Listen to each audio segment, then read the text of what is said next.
Hello guys, તો ફરી પાછા એક નવા ટોપિકની સાથે. ઘણી વખત આપણે ગુજરાતીની અંદર આપણે એવું બોલતા હોઈએ છીએ કે આજે કોણ કોણ આવશે, આપણે ક્યાં ક્યાં જશું, આપણે શું શું જમશું.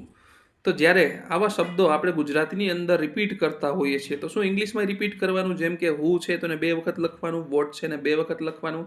નહીં, એવું નથી કરવાનું. ઇંગ્લિશની અંદર તમે જે WH ફેમિલી છે એમાંથી જે WH વર્ડ યુઝ કરો છો એની પાછળ માત્ર તમારે ALL ઓલ આટલો વર્ડ જોડી દેવાનો છે. એનાથી આવો મિનિંગ બંધ બેસતો થઈ જશે. જેમ કે આપણે કહેવું હોય કે કોણ કોણ આવશે, તો એના માટે આપણે કહી શકીએ હુ ઓલ વિલ કમ. આપણે એવું કેવું છે કે આપણે ક્યાં ક્યાં જશું, વેર ઓલ વિલ વી ગો. તો આવી રીતે ALL ઓલ જે WH વર્ડની પાછળ લગાડી દેવાથી આ જે 2 વખત રિપીટ કરીએ છીએ આપણે ગુજરાતીમાં, એ ઇંગ્લિશમાં કરવાનું થતું નથી. આવી જ વધારે ઇન્ફોર્મેશન માટે મારી ચેનલને સબસ્ક્રાઈબ કરો, લાઈક કરો. Thank you.